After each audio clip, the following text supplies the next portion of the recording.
তোমার প্রভুকে? তোমার ধর্ম কি ছিল? আমি উত্তর দিতে পারছি না, আমাকে বাঁচাও। ওখানে কে? তোমরা কারা? আমার দিকে এভাবে তাকিয়ে আছো কেন? আমাকে ছেড়ে দাও। মৃত্যুর ঠিক 5 মিনিট আগে মানুষ এমন কিছু দেখতে শুরু করে যা তার পাশে দাঁড়িয়ে থাকা আপনজনও দেখতে পায় না। একজন ঈমানদার এই সময় শান্তি দেখতে পায়, আর একজন গাফেল মানুষ দেখতে পায় ভয়ঙ্কর সত্য। আজ আমরা কুরআন ও সহিহ হাদিসের আলোকে দেখব মৃত্যুর আগের শেষ 5 মিনিটে দুই ধরনের মানুষের সাথে ঠিক কি ঘটে। ধরা যাক এই গল্পের প্রথম মানুষটির নাম আব্দুল্লাহ। সে কোনো আলেম না, কোনো বড়লোকও না, কিন্তু 5 ওয়াক্ত নামাজ তার জীবনের অংশ। হারাম থেকে বাঁচার চেষ্টা করত, মায়ের খেদমত করত, গোপনে দান করত, ভুল করলে তওবা করত। সে পরিপূর্ণ মানুষ না, কিন্তু আল্লাহকে ভয় করত।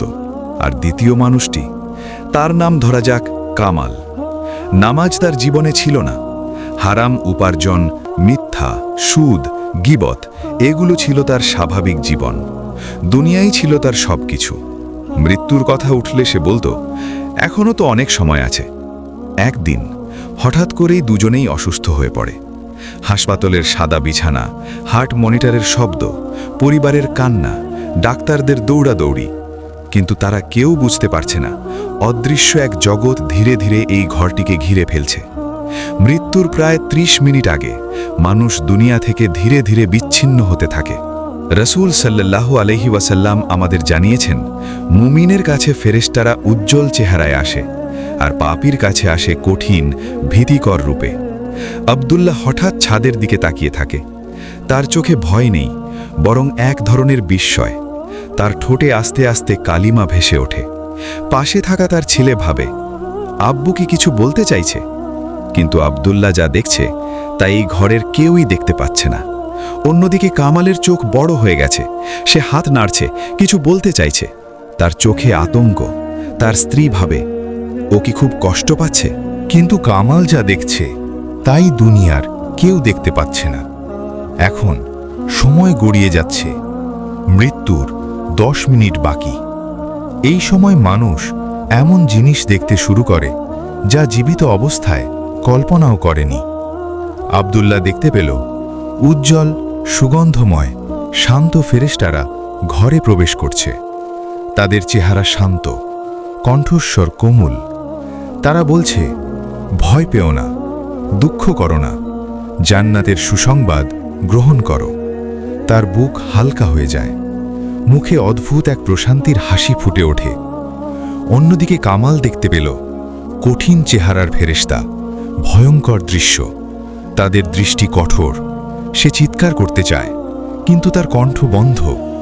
সে তখন বুঝতে পারে যে নামাজগুলো সে ফেলে দিয়েছে, যে হারাম সে খেয়েছে, যে তওবা সে কখনো করেনি, এখন শুরু হলো সেই সময়, শেষ 5 মিনিট। এই সময়েই মানুষ দেখে তার পরবর্তী ঠিকানা। আব্দুল্লাহ অনুভব করছে তার শরীর হালকা হয়ে যাচ্ছে। তার চোখে এখন দুনিয়া না, অন্য এক জগৎ। কামাল অনুভব করছে তার বুক ভারী হয়ে যাচ্ছে, শ্বাস নিতে কষ্ট হচ্ছে। ভয় তাকে ঘিরে ধরেছে, কারণ সে এখন এমন কিছু দেখতে পাচ্ছে যা সে সারা জীবন অস্বীকার করেছে। এখন সেই মুহূর্ত একদম কাছে, আত্মা বের হওয়ার মুহূর্ত। একজনের আত্মা বের হবে পানির ফোঁটার মতো সহজে, আরেকজনের আত্মা টেনে বের করা হবে কাঁটাযুক্ত লোহার মতো। এখন সেই দৃশ্য, আত্মা শরীর থেকে বের হয়ে গেছে। আব্দুল্লাহ নিজের নিথর দেহকে দেখতে পাচ্ছে। হাসপাতালের বেডে সে পড়ে আছে।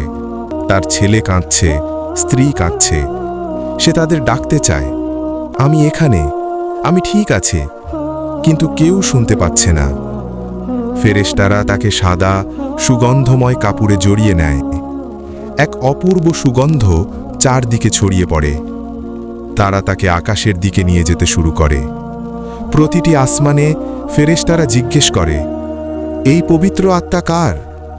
উত্তর আসে, এ আব্দুল্লাহ, পৃথিবীতে ভালো বান্দা ছিল। অন্যদিকে কামালও তার দেহকে দেখতে পাচ্ছে, কিন্তু তার চারপাশে অন্ধকার, দুর্গন্ধ। কঠোর ফেরেশতারা তাকে রুক্ষ কাপড়ে জড়িয়ে নেয়। তাকে উপরে নেওয়া হলে আসমানের দরজা খোলা হয় না, ফিরিয়ে দেওয়া হয় নিচে। এখন দুজনের দেহ হাসপাতাল থেকে বাড়িতে নেওয়া হচ্ছে, গোসল দেওয়া হচ্ছে। আব্দুল্লাহর মুখে এখনো প্রশান্তি, কামালের মুখ